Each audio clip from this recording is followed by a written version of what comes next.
All right, hi, this is Laura with Jot and Tittle Typewriters. How are y'all today? I have got a Smith Corona Electra 110 for you. I'll flip it up so you can see it. This is a 1960s model. I'm really a big fan of the Electra series. This one has a 10-inch carriage on it. It is electric with a manual return.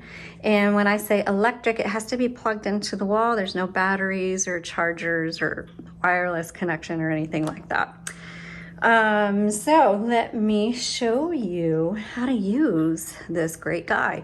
And this is the original metallic gray. And it's in it looks really nice. It's in good condition.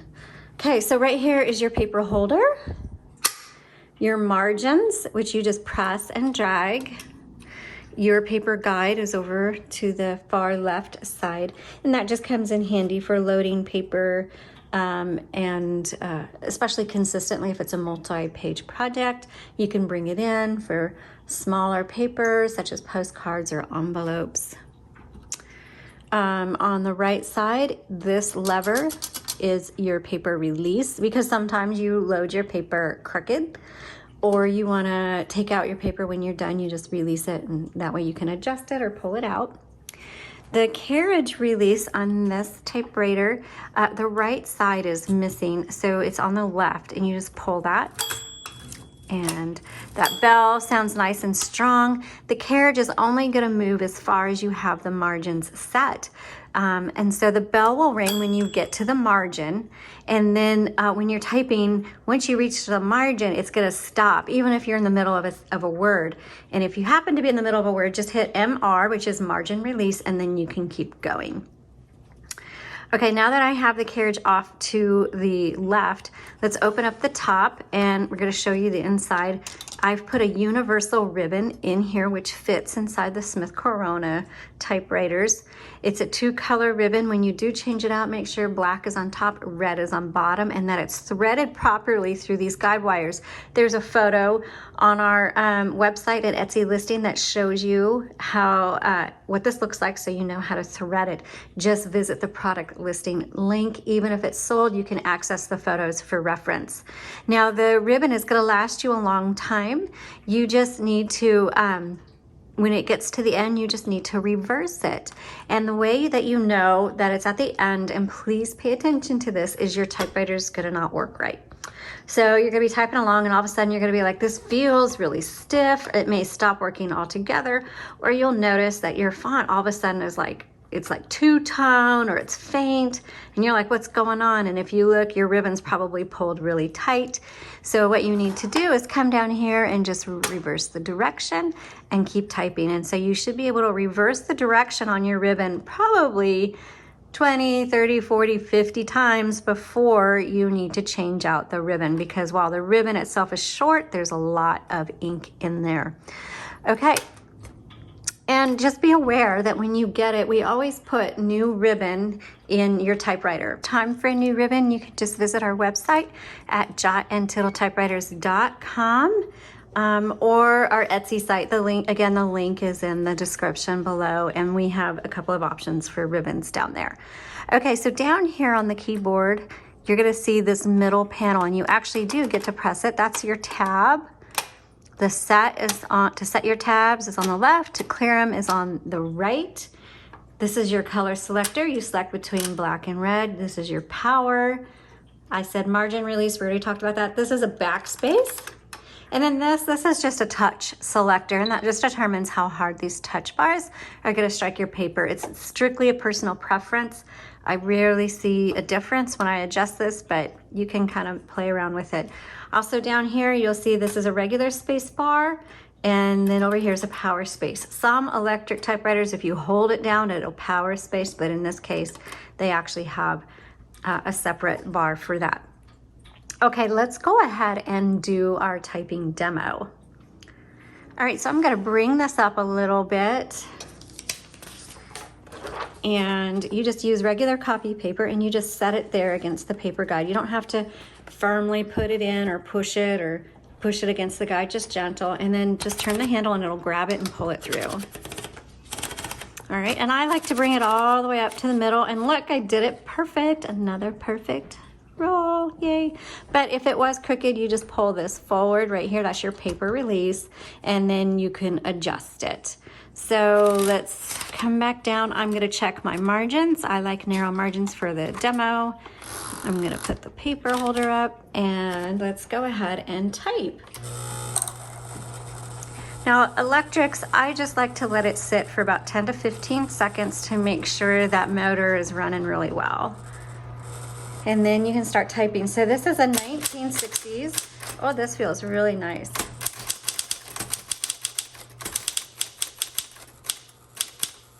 Electra 110, it's a smaller font, so this is gonna be good. Smaller fonts are good for those of you doing a lot of writing because you get more characters per line and obviously then more characters per page.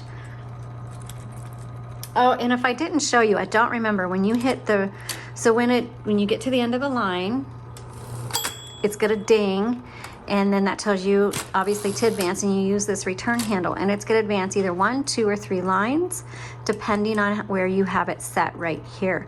Now when you turn the handle, you can hear it click. Sometimes you need to fill out forms, or you need to, it's not lining up just right. So what you can do is there's a little lever right here. You can barely see it because it's so small and down in the shadows. You just press that down. That releases the roller so you can do fine adjusting. Just make sure you re-engage it before typing again, okay? Also, if you don't want to use that lever, there's a black button on the side. If you push that while turning the handle, it does the exact same thing. Okay, so let's go back to typing. And we're just gonna test out each key. And let's see where the tab is set. That's a good one. And then I'll type some sentences for you. Now, I'm personally a huge fan of the Electra series. I did have somebody ask me a question today, or last night, I don't remember. And sorry, I can't type and talk at the same time. And they were wondering if electrics are a lot louder. Yes, they are. You can hear the motor. Some of them aren't. But, oh, I already did that one. Sorry, y'all. I can't type and talk at the same time. Here we go. I forgot what I was saying. Some are not as loud as others. This one, when you're typing, this one is a little bit louder. So this might be better for kids who don't mind having a little bit louder typewriter. Or if you don't care about the noise. It doesn't bother me as much.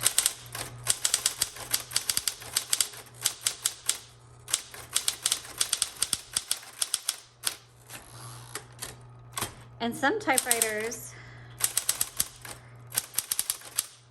okay, I'm not gonna talk. So some typewriters, when you're typing, I don't like the sound of the clicking. And I think I tell you guys if that does bother me or not, but this one doesn't bother me. It is louder though. Okay, let's do the red.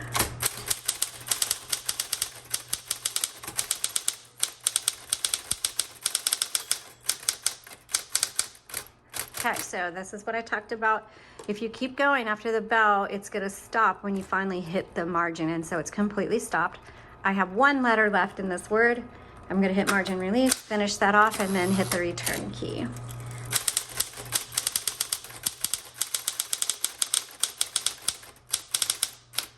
All right.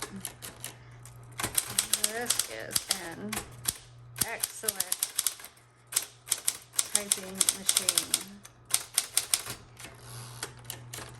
So, suitable for avid writers,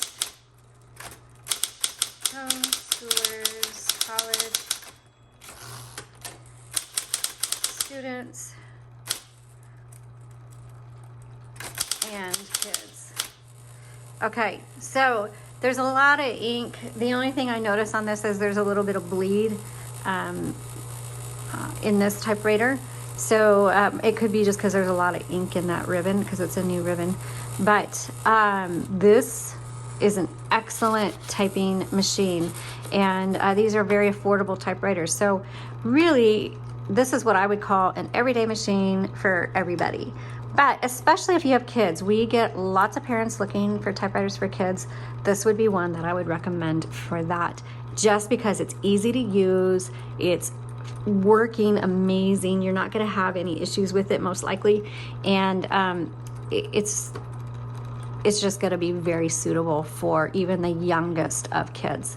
But if you're not a kid, but you are just looking for an affordable machine that can handle your heavy writing, then this also is going to be ideal for you. All right, let me know if you have comments or questions. Thanks so much for watching. You all have a blessed day.